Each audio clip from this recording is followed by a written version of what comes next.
Sweet. Turn off my work notifications.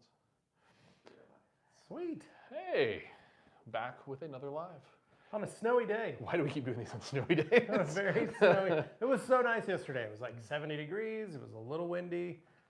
It got windier in the afternoon, but it was a nice day. It's going to be a frozen Easter egg hunt tomorrow for everybody, and then back into the 70s and 80s shortly thereafter. So I guess not terrible, but it's still it's fine. It gives us an opportunity to sit back, chat, do our live stream, and I guess we should probably start by talking about where we're at. We're in a different space. We are in a different space. We are in what will be the new studio, where many more live streams will happen. Yeah. It's a dedicated space. You can see behind us our soundproofing is here on I'm branch. very excited about that. Yes, so this will be installed. We have mics, we have stuff. We're going to significantly more professionalize. Not that we are not a couple of professional gentlemen as it is, but this will be more professional, more well lit, and we will film many intriguing content topics here. I'm excited for this because we can do a number of things with this little space. I do think so. It's going to be fun. I think you guys are going to like it. I'm hoping you're going to like it because we're going to put some effort into this.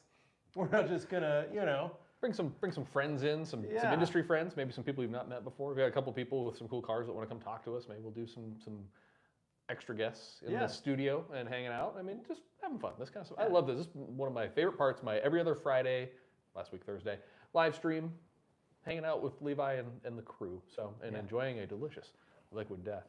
Hopefully we'll become death dealers soon. Working on it. If we drink it enough on camera, eventually they have to pay us, right? That's how it works. Seth Cordova in the comments wants to point out that we are only 11 subscribers away from 1,000. Holy cow. Our tiny little channel that we just barely kicked off the ground is already at almost 1,000. Pretty crazy. So we've got 6 watching right now. Hopefully those 6 are actually liking and subscribing to our channel. Please, if you guys have, please do that because that'd be nice. It takes 2 seconds. You just hit the button. You're done. You don't have to worry about it. See our smiling faces every other Friday. We'd appreciate it. So again, new space. We may mix it up. We still will probably work in the studio. We may work in the lobby. We may work at a car wash one of these days. Who knows? That would be fun. But having this dedicated space is kind of cool. I'm excited about this to build this out. And so that was a mountain of soundproofing tile. This is going to be fun because, so fun fact, when we built the first TRC studio, we used the 3M spray adhesive. And myself and Anthony and Dane basically got in a small room like this, spray adhesived each wall, and mounted the foam. Mind you, we didn't open the door. About 20 minutes into it, we were like, are you guys feeling weird? You had the most fun ever installing foam panels ever. It was a great afternoon, and then we opened the doors and turned on the fans, and then proceeded to smoke out the rest of the office with high volume vapors that were probably not what we needed to be smelling and inhaling. So we won't be making that mistake again because we're older, wiser. And we will do it with the doors open this time. Yes. Or maybe not. Or double-sided tape. I don't know, something that makes it more fun. Lean into the double-sided tape reality. So big news in addition to building out the studio in the coming weeks, Cars and Rockies is officially on the schedule exactly 1 month from yesterday. Very excited. May 17th. So if you are in the area, you're Colorado, or you're planning to visit around that time, we'll be having our car show from 8 to 11 at the beautiful, picturesque, scenic Coors Field, home of the Colorado Rockies. Not a great baseball team, but a great venue.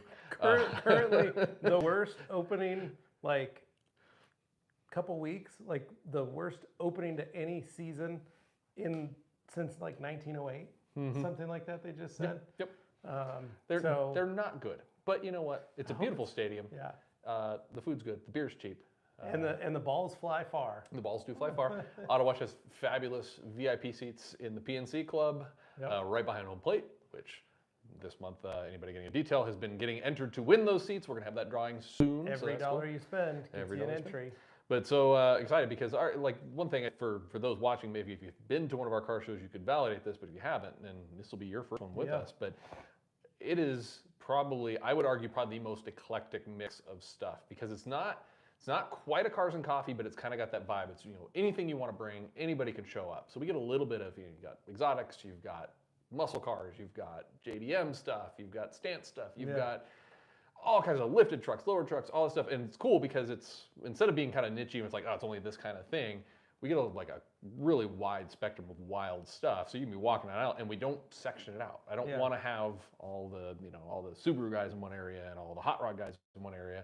It's this mix. You walk in an aisle, you walk past a Lamborghini, and then you walk past some weird, rare Honda, then you walk past a bagged truck, and then it's, something else. It just is this cool vibe of being able to, like, if you just like cars in general, everybody has their flavor that they're into. I just like being able to walk those aisles, and I see things that it's not necessarily my thing, but I'm like, that is cool. I've never seen one of those or that kind of stuff in person. So if you have not attended to a show, one of our shows yet, I suggest you do. If you plan on coming, it is free to enter or spectate. All you got to do is download the Autowash app, which is free. So if you've already got it, you hold it up on your phone, and at the gate they let you in. If you don't have it, you download it. You're going to get $25 worth of wash credit for free anyways, or detail credit.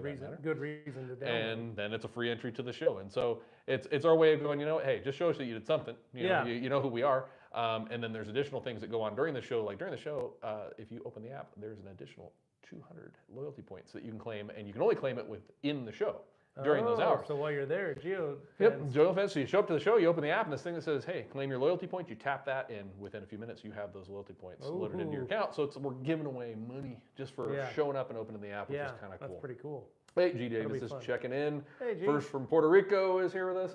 Julio says, hi, thanks for the live video. I'm driving in a moment, but I want to drop a question or suggestion. Please don't drive and answer questions. But could we add on the app motorcycle as a vehicle option with the photos, moto models, years, etc.?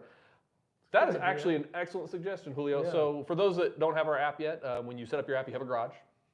And you can add your car to the garage. And it's the exact, we work with a database of cars, and it's an actual realistic rendering of that car, every single color for that year as far as we're aware. So you go in, for me, it was 2024, GMC, Hummer EV, SUV, Afterburner Orange. Now every interaction I have with the app, when I open it up, it's my vehicle I get to see. So it's this cool little fun thing. That's an excellent suggestion, Julio. You know what? Because I know some of you guys out there do wash your motorcycles in the self-serves, and I don't know if we have access to that, but if we do, I'll make that suggestion on your behalf, and we will. That is a super cool idea. You know what, Julio? As a matter of fact, I want you to do something for us. If you will, send an email to info@autowashco.livestream, and I just want you to put in there, I'm the guy who suggested motorcycles in the app. I'm going to load your account with some bonus points just for having a cool suggestion. Great idea. I think that's a cool idea. I'd never thought of that, but it's actually a great idea. Yeah, it was one of the things we were talking about is it's surprising how many customers don't know that we have that feature. Yep. And it's kind of a simple, easy thing, and you can add it and it's put fun. it in there. It doesn't do anything for you. No, but I was showing it off last night. I ran my car through one of the locations with my wife and kids and my aunt, and I showed him. I opened it up, and even my wife was like, I didn't even realize you got the cars. That's cool. That's a neat thing. It comes in handy, especially if you got multiple people in the membership. So like I've got mine, and then I've added Amanda's car to the garage, and we're both on the membership. So hers, it's logging her wash activity. It's logging mine. And it's a cool visual. I just go in there and go, okay, that's Amanda's Toyota Sienna. There's my, So it's cool for that just management aspect. Functionally, yes. Does the app any better? No, but I like cool things. Yeah. I like if you have a car that you love, you want to look at it and make it part of your theme, right? So pretty cool. Let's see, first from Puerto Rico, what about RVs or motorhomes? Now you're getting weird on me. I mean, that's... that's a bigger net. That's a very wide net. I don't know if the screen is going to hold the whole RV image. It's like my dad's big 40-foot motorhome that rotates. It just keeps driving through the screen. It could be. I don't know. I got to find out there's a database for all those because they're all... There's a lot of them out there. So maybe there is. I don't know. First from Puerto Rico. Maybe that is an option. But Julio, I appreciate the suggestion. Don't forget, email us info@autowashco.com and say, hey, Dylan, I'm the guy who suggested the live stream, to add motorcycles, and I'll get you a gift for that. That's an awesome idea. I think that is great. So exceptionally busy week at the showroom. It has been. I think it's the weather. Saturday we came in expecting a big day. A lot of people called in and canceled, and when I talked to them, most of them were like, it's our first real 80-degree day. I got stuff going on. I'm going to do other stuff than come in, and I understand. Some people just got to get it out of their system, take advantage of it. I haven't seen the sun in months. And so I understood that. And then this week, pretty much up until today, we have been just stacked steady with cars, which has been really nice. one, the boys been able to we've been stress testing the shop, seeing how they handle multiple customers coming in at the same time at the same hour, being able to get cars out in a timely manner, all those things. So it's been really good. And then Dylan held a little sales class to kind of teach the guys some basics on how to talk to customers and how to ask them. Every customer comes in with a problem, right? That's why they're here. Is, man, my car's not glossy enough, or it's not shiny enough, or I've got a scratch, or my seats are dingy, or whatever. They always that maybe your detailers, maybe your other, you're just, it's how you talk to somebody or how you problem solve and figure that out. But problem solve in a way that's going to make you some money. Exactly. And you're not going to give away the farm for free. Well, it's always a challenge, I think, if we've got detailers in the audience. And hey, G. Davis, I'll comment on that. G. Davis is insulting me in the comments. We'll get to that. I send the guy a hat and I get insults. It's terrible. But it's for anybody who's watching this now or later once it's posted. But as a detailer, it's something that I preach for years, is that you have a different set of eyes. And we've talked about the sports. Detailers see something that you've got the experience, you understand. If your customer comes to you, they're coming to you for your expertise, and sure, do they want your opinion, but you also could kind of be pointing out things that they don't notice or they don't care. So having them lead that conversation is the piece I gave. The question, if there's any one thing we can accomplish for you today, what is that thing for you? What's bothering you most about the car that you want us to address? Yeah. And let the customer tell you. If they say it's, the car is scratchy and I want to get it removed, well, yeah, then okay, yes, we can definitely do that. Here's how our one-step process works, and we're going to do this. But if they don't mention scratches and you see it and you get the scratch, that's a suggestion you can make. But in that first moment, if they go, you know what, the paint just looks kind of dull and it's got these spots on it, and cool, we have our clay and seal process that will address that. Then you can ask the question, did you notice that it's also kind of dull because of all the scratches? And if they go, yeah, but that doesn't bother me. Or, you know what, now that you mentioned, I have noticed that. Then you push that. But if you just go in right away, like, oh yeah, you need those scratches removed, and the customer was coming there because they had speckles and spots of overspray, you got a misalignment of who's priority. And ultimately, at the end of the day, you want to do what you want the customer to make the decision of what they want. Adding things on is part of that process. So it's, hey, there's your inside tip for any detailers in the audience. Let the customer lead the conversation. We had a customer came in. He just wanted to check it out, see what we got. We offered him, bumped him up, got him into a classic, and got him on some mats. Did incredible and mats for him. And we were looking at the paint, and I brought it up. I said, is there anything on a dress? Bright orange Tundra, one of the new TRD. Yep, lava orange is a really cool color. And he goes, no, it's perfect. Well, it had some light scratches in it. When I brought him out to look at the truck while we were working on it, because the boys did a phenomenal job, he walked out and saw Aaron's little Z4 sitting there, and he goes, whoa, what the heck is on here? And I said, just our paint enhancement polish, advanced. And he was like, how do I get that finish on my car? And I said, well, that was part of the paint. That's the paint enhancement that we could be doing for your vehicle. And he's like, when he left, he was like, I think I'm gonna have to come back and get that. Happily accepted. Yeah, but it wasn't until he saw another orange car just glowing that it could look like that. That's a. But so G. Davis says that he wants to know if I've ever been stopped and asked him. It'd be a great Ming the Merciless in a reboot of Flash Gordon. No, I have not. But now that you say it, now I can see it. Maybe I should be applying.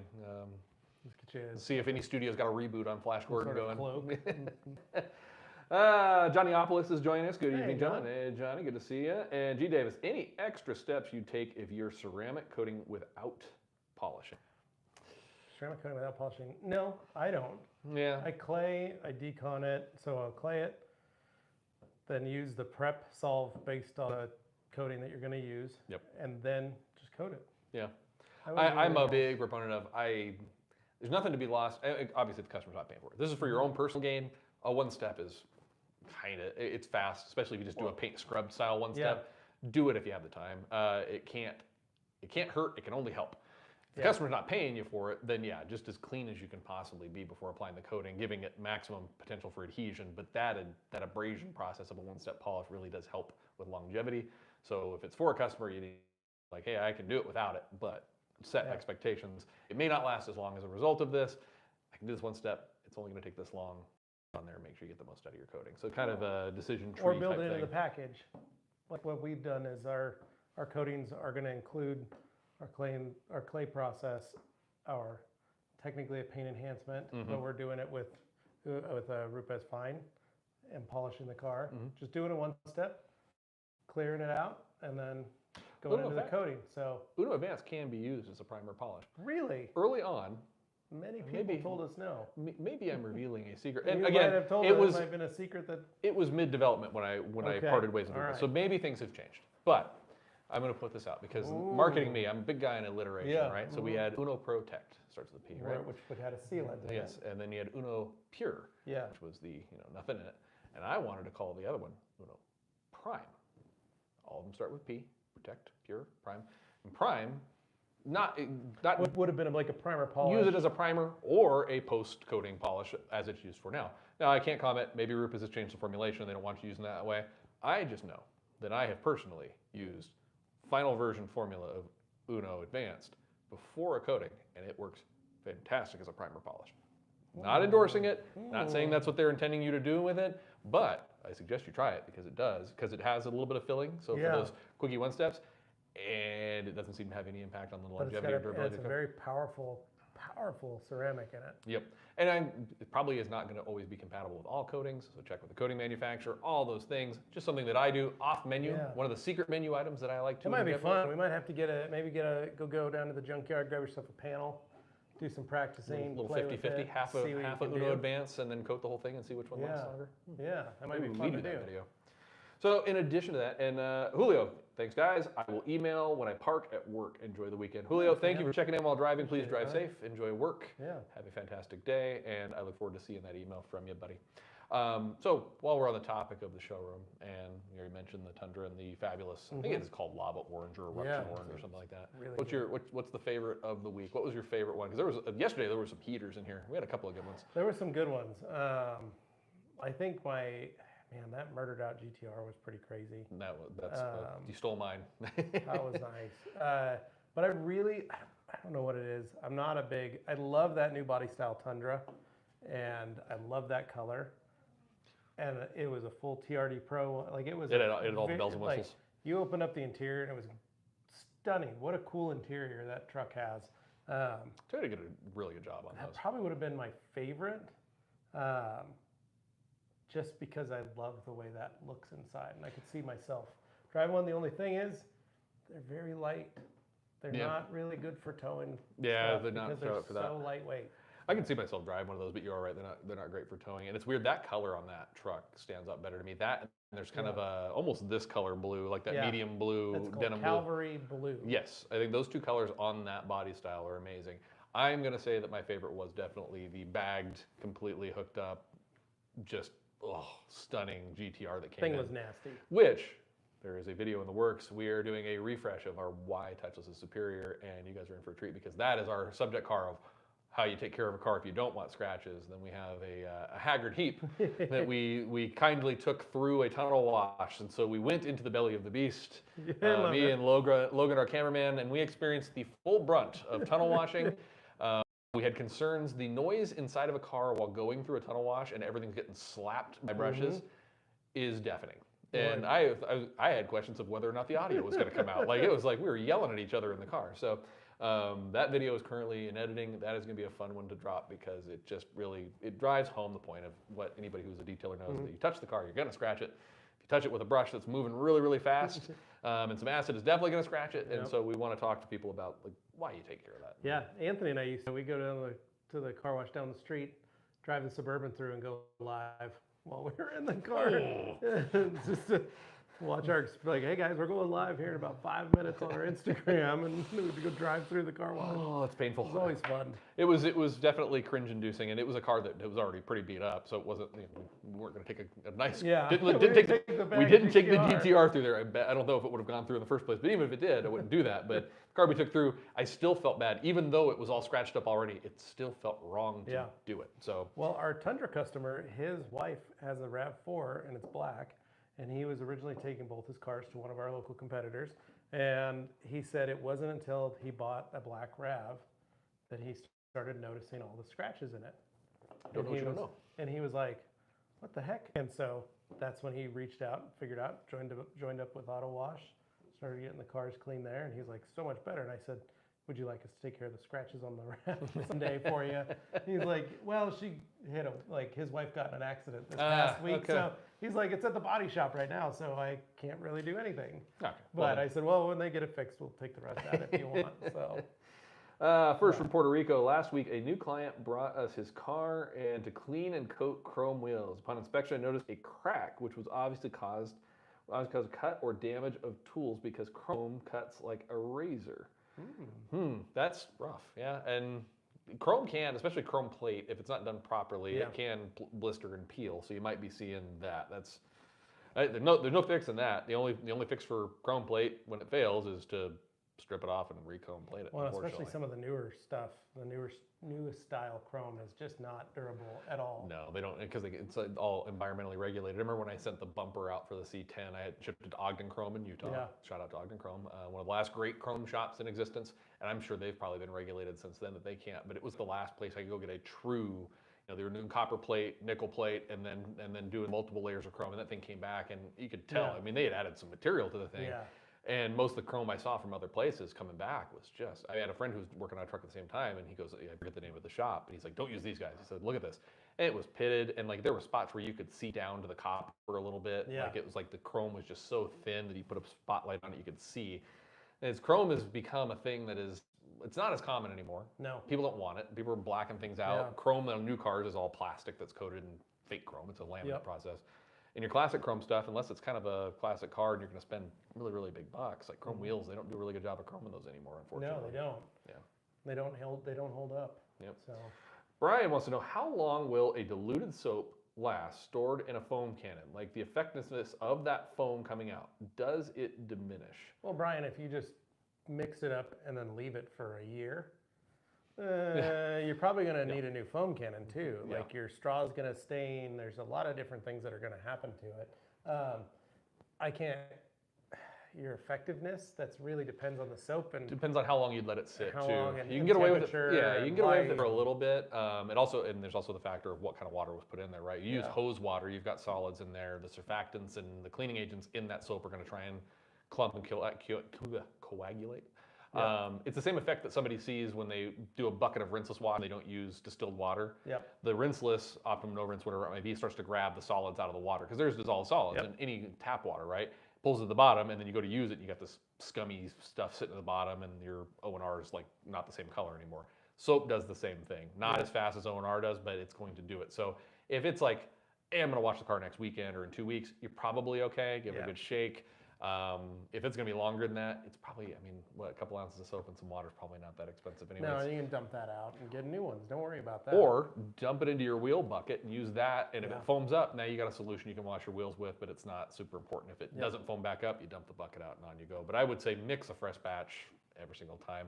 I always just did, if I had anything left over, I usually always used everything in my foam cannon regardless. Yep. And if I didn't have anything else left over, I'd just unhook the thing, unscrew it, dump out what was left into my wash bucket, throw it into my little sink in my garage, and then you can, going.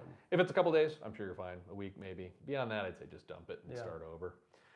G. David, Levi, thoughts on Armor quartz coating versus G-Technic CSL? I do love CSL, and I have not tried the Armor. So. I will say the newest versions of CSL is very nice.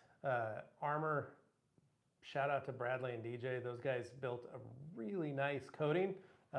It's a very high solids coating.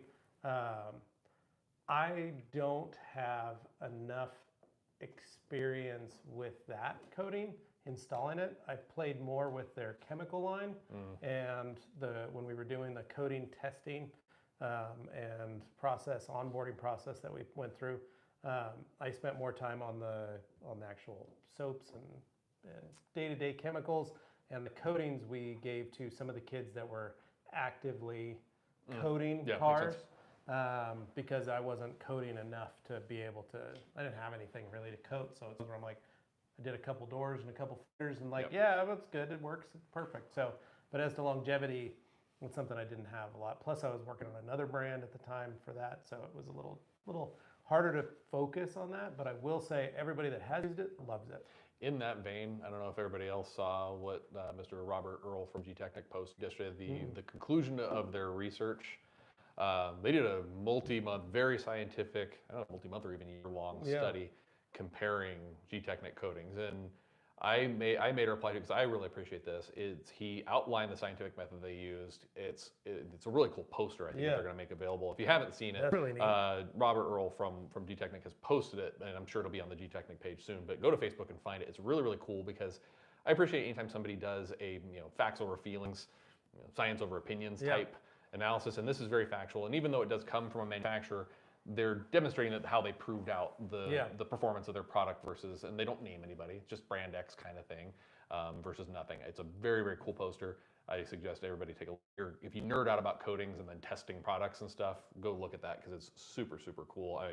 I have used Crystal Serum Ultra. I've had it on several vehicles. I want one of those posters. I'm not even an authorized installer. I just want one to like hang on my wall and nerd out on all the sciencey stuff of it. So. No, it was, and I've always loved. That's one of the cool things that I liked about working with G-Technic for so many years was just how open and transparent they were on all that.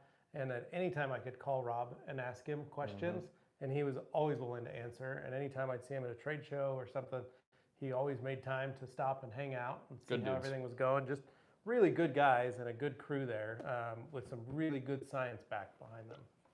I just appreciate some good data and science. I'm a nerd for that kind of stuff. Let's see, what else we got here?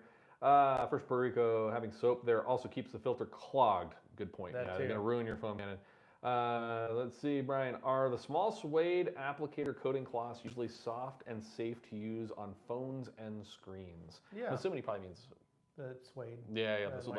Micro suede cloths. As long as they haven't been previously used to apply a coating. If you can hit them on the table and they make a sound, probably not safe anymore. Well, that's why they give you so many of them when you order, so that way you can toss them, you get rid of them, because they're usually not that salvageable. No, it's funny because you always end up with extras, and so I have like extras, and there's always like 2 or 3 of them in like my glove box, and they do make perfect like lens cloths. They're the small size, so it's great for that. Let's see, anybody else in the comments? Brian, hey, Mike G Detailing. Hey, Mike, how you doing? Mike. Happy Easter to you too. Thanks, buddy. It is Easter this weekend. This is the first year, or Easter, we're not going to be in Boise. The Gates family Easter celebration is quite the moneymaker for my children. And it's been that way for the last 70 years, is that there's dollar values assigned to eggs. And how do I get in on this program? Yeah, so what it is how I'll break it down. Basically, you got kids that are going to hunt. You got to put into the kitty, right? Okay. So you come in. So let's say you got your 2. You come in. You're like, here's $50. Here's $60 into the pot. Okay. Right. Everybody else throws in their money. Okay. Count up the pot. All right, we got this much money in there. Then we count out eggs. Okay. And break down the numbers. That's much better. I was going to say you have the kids cage fight, but okay, that's better. So now we've got this. So we've got this big pot of money. Maybe there's $800 in there because you got to remember all the grandpas. So my dad and all his brothers, they throw in. So now this pot, like last year's pot, was like $900. We had like 7 kids hunting. That was it. So take those eggs. We break it down on a piece of paper and go, all right, we're going to have 20 $1 eggs, or we're going to have 100 $1 eggs. We're going to have, that's a pretty 5, 10, 20, right? And then we go hide those eggs. Then the kids come and grab them. They find all the eggs. We go youngest to oldest. So the oldest, kind of get what's left over. But my children always would walk out of there with $60 to $100 on a Sunday. And my children were like, so kind of noticed we're not going to be in Boise for Easter this year. That's a large revenue stream that I count on annually that is no longer available to us. And so Carly and I were like, well, we got to figure that out. And then there is a little one in our neighborhood that they're doing in the commons, and probably doesn't have the same cash level. Yeah, I told my daughter that. I said, Hadley goes, I want to do that. And I said, well, you might be too old. And she goes, I want to do that. And I said, and there might not be any money involved. And she's like, I just really want to hunt eggs. And I said, okay. I don't know if I can waste my time on something I'm not going to get paid for. I was like, all right, well, happy Easter. What are you guys doing? Oh, that's hilarious. It's, we don't do that. And it's candy, pure sugar for my kids. Nice. But now I'm kind of thinking about the money thing. I mean, if you had said there'd be $900 at your house, I know where I was going on Yeah, Sunday. right? But now that the money's dried up, I got no kids reason to over. go. That's terrible. Yeah. Let's see what else we got here. G. Davis, if you could only ceramic coat one, would you do the daily driver, the nicer vehicle that's garage parked and not driven as much? I would do the daily driver. Yeah, I don't really. It's not that I disagree with the thought process of coating your collector car or your occasional weekend driver, but it's excessive, first of all, and I enjoy the process of kind of rubbing on it, and you do a coating that's kind of limits that. So Yeah. I am more of a if it's your toy, it gets gets a spray wax, it gets that kind of stuff on it. Maybe it gets a paste wax, but my daily. So the Hummer's coated because it's got PPS coating. It's got to battle the elements for an hour each way from Denver to my house. The wife's car I've lightly coated because I want to keep it easier to clean. I coat for the ease of cleanliness part. Yeah. It's not the I don't put a lot of coatings. I get that coatings can have some level of scratch resistance or mar resistance. I can't say scratch resistance because they all scratch, but the primary reason for me is how much easier can I make the dirt come off? Yeah, I'm at that stage of my life. I want to save time. that was always me. I just say like all my trucks that are finished are just waxed. Yep. They don't have coatings, but his little Honda Ridgeline that he drove down here and drives to Boston, that one's coated because it lives outside. All of his other cars take up all the garage space that sits out under trees all the time, and so for him it made it a lot easier to go, well, no, you would coat this one. The other ones, as I say, are t-shirt and shorts cars. Yeah. They get some wax on them because they're only going to go out on a nice day. They're only going to go out for a run to get some ice cream. Yeah. And well, the wax isn't protecting enough. Well, it's not out long enough to get broken down. Yeah, but the 1 hour that it's out in the sunshine is definitely not eliminating what I put on it. So, yeah. G. Davis wants to know what our thoughts on Daredevil Born are. And G. Davis, I'm throwing one back at you. How you enjoying your hat, buddy? Huh? Oh, yeah. So G. Davis, I saw him post it. He got his hats. But your thoughts on? I haven't watched it yet. Yeah, neither have I. It's I on my would watch like list. But yeah, I haven't watched it yet. Sorry, bud. Free time has not been at a premium lately. This is my second live stream of the day. Departing for a trade show soon. So we talked about favorites. Yeah. What about least favorites? What was the womp womp womp of the details this week? Would it be our friend with the writing on his hood that we can't necessarily say what it said in the scratches on his hood, but we should probably recount that story. We had a rough one come in. Doesn't mean that guy didn't love his car any less.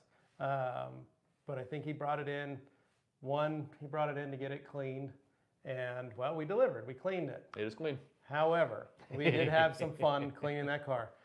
Young gentleman, college age, enjoying himself, and we just found a lot of items in his vehicle that I'm glad we got out because he may have gotten in trouble for having those open in his vehicle. Paraphernalia and beverages of the non-driving variety. Yeah, so we made sure we got everything cleaned up and taken care of. But one of the best was that he did have a friend or somebody at some point write in his hood and scratch a message into the hood of his vehicle. This is a family program. We're not going to recount what it said. I can't say, but it was hilarious because all of us saw it, all of us laughed. If you're a true friend of mine, message me and I will send you the video that I took of it. But it was, leave your guesses in the comments. Yeah, leave your guesses. But it was hilarious because when I brought it back up and I was like, hey man, guys are bringing your car around. Just so you know, we didn't get the writing out on your hood. We didn't buff his car, but I was making a joke about it. And he goes, oh yeah, someone must have, someone did that. I remember when they did that. Someone did it probably when I was skiing or something. And I said, well, they had to press pretty hard to write that into your hood. Like I'm surprised they didn't, get a little finger thing of 600 grit to write that in. Sanding disc. It was. That was deep. You showed me that picture. I went, wow, you can really, really read that. Clearly. Yeah, not just dust on the hood. It was something. There was some serious intent there. Yeah, a lot of grit. G. Davis loves his hat. I am glad you love your hat. And he also says that the new Daredevil is not as good as the Netflix Daredevil, but he enjoyed it. So I'll give it a watch at some point. It's, you know what, I will be on a plane next week on my way to Vegas for the International Car Wash Association show. So perfect thing to start. I'll download a couple episodes and get on my way with that one. And/or season 2 is coming out, which I'm very excited. Our whole household is excited for that. Bunch of Star Wars nerds, aren't Yeah, you? we're very big Star Wars nerds, so I'm sorry. Not my thing, but hey, I applaud your willingness to engage with it. Brian wants to know if you had to choose. This is a good question. If you had to choose, would you go for a hybrid inline 4-cylinder with more power, or a V6 with less power? Not really a big. I mean, displacement's not the only thing, and I guess your definition of power. Horsepower is one thing. Torque is another. I will say the new Hurricane inline 6 from Dodge that's turboed is a monster of an engine. Yep. Is that the one they're putting in the new version of the, was it, replace the TRX? It's new Rhino. Is that the same engine? Yeah. Those things are, I got by one on the highway the other day and he was having fun. It sounds bizarre. Yeah. It's like kind of a combination of lawnmower / V6. I don't know what's going on with it. It's an inline 6. Inline 6, but it got up and moved. That's the Hummer. Well, of course, but, what do you do? You had about 1,000 horsepower on it. Yeah, somewhere around there. So. But no, that I saw a video of like a 6.2 Chevy, a turbo EcoBoost Ford pickup, the Tundra with the V6 turbo V6 against that, and then that new Hurricane, and that Hurricane smoked all of them on that Dodge, and I was like, holy cow! I mean, it's in an interesting time because I had a while ago I had a Gen 1 Raptor with the 6.2 liter V8. I loved it. I've had 6.2 liter V8s in other trucks, my red truck. I've been a big V8 guy. I was on the cusp before I bought the Hummer of buying a Raptor, and as much as I would have loved to sprung for the R and get the Coyote in it, I drove the 6. It's freaking quick, and I've been in a TRX with the Hemi or the what do they put in the original TRX? It was a V8, 6.2 liter, and that's supercharged. I love them both for different reasons. They're both quick. It's hard to beat that V8 rumble sound. It's fun. It's a different sensation, but V6 or the Turbo 6 Raptor is no slouch. I mean, that's a peppy, like they do a good job. So I think we're in a time where it's like it's not so much like, oh, it's not a V8, it sucks. You can make a lot of power out of some of these 6s, and to this point, you can make a lot of power. I've been in some pretty peppy 4-bangers. When I had the Cadillac, a friend had one of the Elantra N cars, and that little 4-banger kept up with me on twisty roads. I had that twin turbo V6 in the Cadillac. He had no problem keeping up with me with a 4-banger. It was he's in my rearview mirror riding my butt. Those ends aren't anything to mess with. But one of the fun ones is my brother-in-law has one of each Raptor. Okay. And he said what he loves most about the Raptor R is lighting up some 37s on the back of his truck. He goes, I cannot believe how much it'll just destroy tires. Insane amount of power, insane amount of gas, and an insane amount of rubber, and an insane amount of money that leaves your bank account in the process. Let's see, Brian. So that answers your question there. So I honestly actually doesn't. I would say I'd probably still go with the 6. I've been in some peppy 4s. 4s are fun in a small car. Yeah. The 6, especially turbo 6s, you can have them in bigger things and have big power out of them. I think the 4 still, you have to be in something that's go-kartish. So it feels like it's moving quick. So that would be my take if I could have made my Ioniq a hybrid, I think I would have enjoyed. I would really be keeping that car forever. Yeah. Or if they made the N version in a hybrid, and you had all that crazy somebody stuff. from Hyundai is watching this now. I hope so. They're very active on Threads, so maybe they'll watch. Maybe I'll post it. G. Davis wants to know what the after parties are like at the International Car Wash Show. G. Davis, they are crazy. Car wash people are insane, man. My gosh. I remember my first car wash show, and they were like, and now and it was like 3 o'clock or 2:30 in the afternoon. The big mixer, the big bash. Yeah, and then they're like, and now it's time to go to all the different booths and get your beers. And I was like, what the heck? It's 2:30 on a Tuesday. It's a very unusual thing. Not just this car wash show, but the one I was at earlier this year in Fort Worth, the Southwest Car Wash Association. It's a 2.5-ish day show, and like 5 o'clock, all of a sudden you hear this loud clanking and these large pieces of really well-built furniture on wheels that are bar backs with mirrors and martini glasses and wine glasses come wheeling out of the shadows with service people in their tuxes, and suddenly the entire trade show floor is a bar. And it's you talked to earlier had a very serious conversation about the solution you were going to provide him. Hours deep. Yeah, he's got his shirt off. And he's slurred his words. He doesn't remember that you talked to you. He spills a drink on you. It is car wild, man. I'm telling you, it's nothing like the used to. They're good people. They just like to cut loose. Yeah. I will say this. I'm very excited about this one aspect. So you're speaking at this one. I'm speaking at this one. I do have a speaking engagement. I am presenting a talk, a second of a series. I did one last year at Nashville. I'm doing it this year. The effective point-based loyalty programs on membership growth, double-digit revenues. I'm a big stats nerd. So I'm doing that. But NCS, National Car Wash Systems, who recently purchased AMP, which is our app platform. So we were acquired on the app side of things. And so we're still an independent operation, but we're now part of the NCS family. So NCS is kind of our big brother at the show, and they take care of a lot of the stuff for us. And I was on a call recently, and they decided they're not going to do the big, huge banners and everything in the halls and everything they normally do, tens of thousands of dollars to sponsor the show. Instead, they have party buses that they have paid. They have wrapped the party buses with all their logos. And Andrew, the gentleman who runs the events there, who I love Andrew, he's great. He goes, why would I spend money on a stag display where I can have a bus that's got our logo driving all over the city? And so he's going to have it stocked with sodas and cocktails and things. So when we leave the show each day, we will board a party bus that will transport us back to the hotel comfortably with a cocktail in our hand, us and some of our climbing with us. So we have I love this idea. I wish I had thought of, you know what, let's not do sponsorship. Let's do a Rufus party bus. Yeah. So if anybody from Rufus is watching, guys, next year SEMA, party bus. Don't waste money on sponsorships. Just do a party bus. Everybody will be happier for it. Let's see what else we got in the comments going on here. Two-time Tommy John survivor here. If the Rockies need a fifth starter, I hope you'll put in a good word for me. You know what, G. Davis? I probably work just fine. You know what? It's going to be probably you, one of the grounds crew, and me there. And eventually, towards the end of the season, we'll be the 1, 2, and 3, and they'll have to figure out 4 and 5 in the rotation. Definitely no back-end relief. They just fired their hitting coach too. So it's a mess, but it's a good place to go watch a baseball game. It's Autowash, the official car wash of the Colorado Rockies. It's a fun, beautiful park, and like I said, you can go watch. We've been watching the games, and Augie, every time he sees the Autowash logo in the outfield, he's like, "Hey, there's a logo." Hey. There's something about I am formally protesting the Angels this year. They just dropped to 9-9. I don't think they'll see above 500 again for the rest of the season. But the reason I'm protesting the Angels as an Angels fan is they've done worse. Right? They had Mike Trout, they had Shohei Ohtani, they've had huge bloated payroll. At one point, they were the 5th highest payroll in the league, and they haven't made the postseason in 10, 11 years now, 12 years. That's why I'm protesting. That is an organization that is promising the fans that we're going to do something, and then they're just systemically broken, like down to their core. There's something wrong there that they can't win. Anything they're on. They're in the same division as the Dodgers and the freaking Padres. That alone, and then Diamondbacks don't look half bad this year.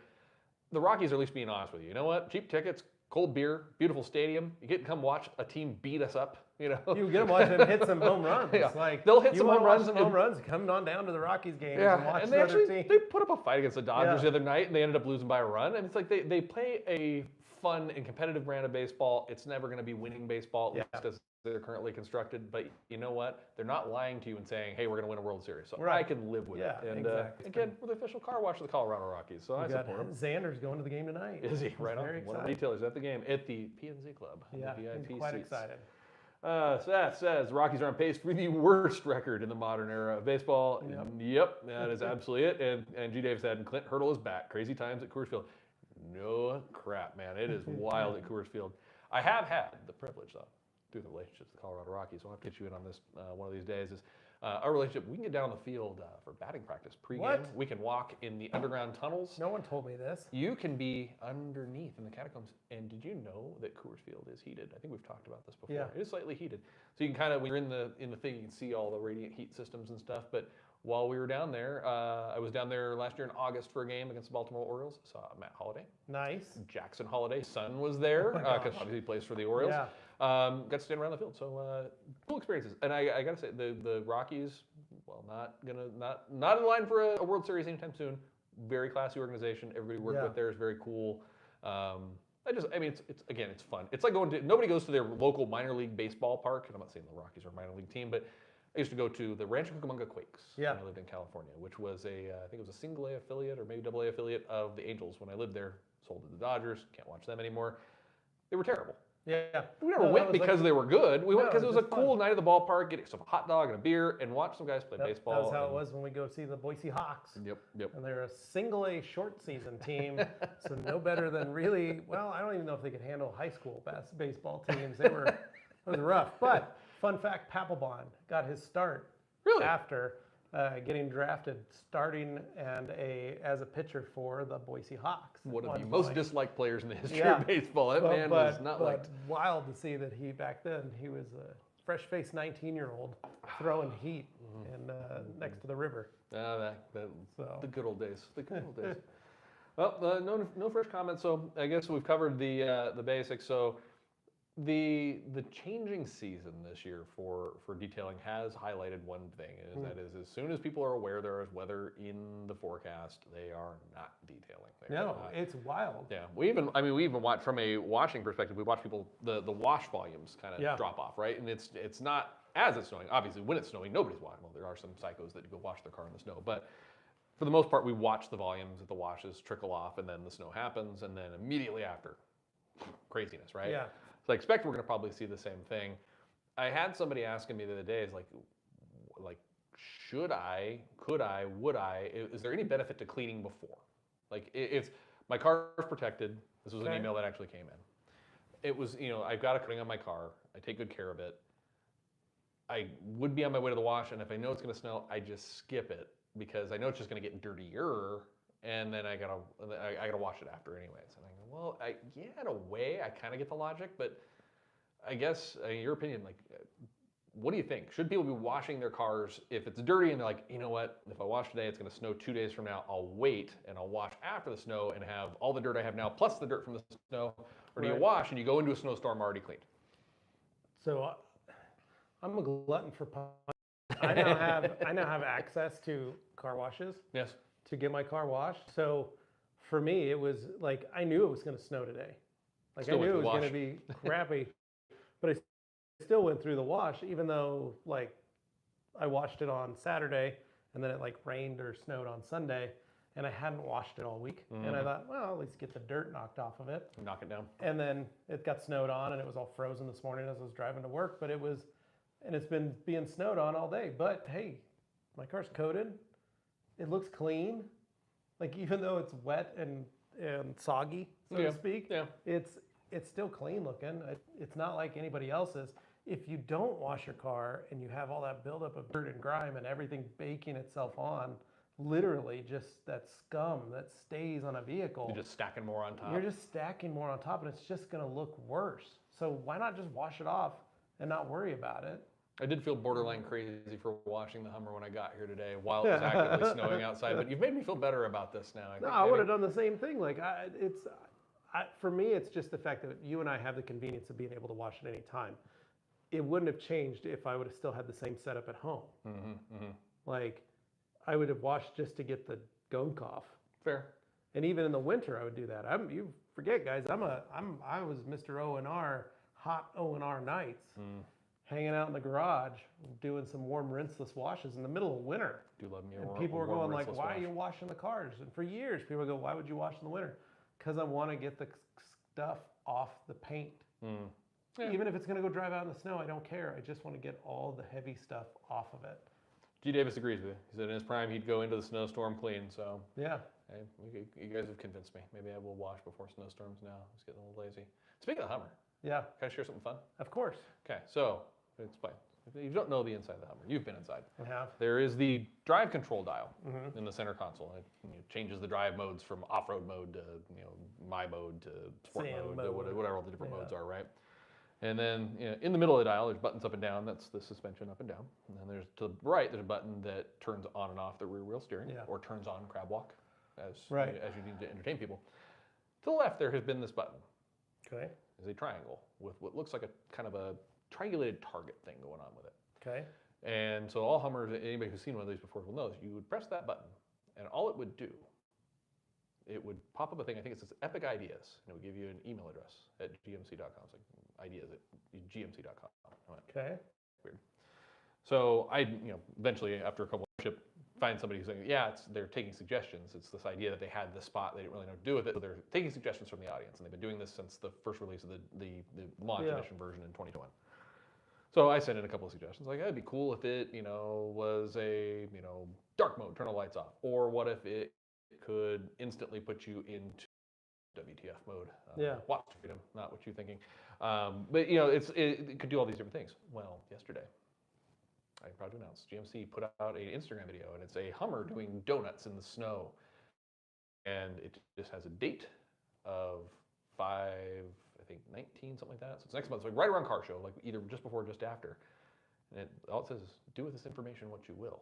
and then it's the little icon from that button. So they're finally going to add a feature. So I'm like, I've been been crawling the interwebs to find out what new feature my fancy car is going to get. I'm very excited about this if it happens. Tank turn would be cool. Oh, that's cool. You know, where the wheels go in opposite direction, just spins in place. Yeah. I saw another thing saying it would, because it's a dual or 3-motor. I have a 3-motor, but it's kind of full-time all-wheel drive. Somebody's saying it kills the front motors. You can do rear-wheel drive. That's why they're showing the guy doing donuts. Yeah. That'd be donuts in a 10,000-pound truck with 1,000 horsepower and 37-inch tires. Sure, why not? Yeah. But I am waiting with bated breath. That's fun. It's just kind of a. That button's going to finally do something other than give me an email address. Because like for the last couple months, like you're saying, nothing. Every time I get an update over the air, I'm like, maybe they changed it. Nope, still the email. We're going to find out what it is. I hope it's not dumb. That would be really, really frustrating. It's like it's just like the congratulations, like on Apple, where it just gives you some confetti on your screen. You're like, well, that's all it was. That's all it was? Cool. No, my car. Clown horn, maybe. Yeah, that'd be fun. You know, my Ioniq does that where they'll do updates randomly. And then everybody will post like, hey, here comes the update, get ready. And then it just does them, like randomly. And so it just shuts down all of your... Yeah, don't drive anywhere. Anything. You're like, hey, and it happened to me while I was leaving work the other day. It goes, hey, we're going to go into an update. And I was like, well, what? Okay. And then it just, my screen went, all my screens were black. The car was still driving. I was still going.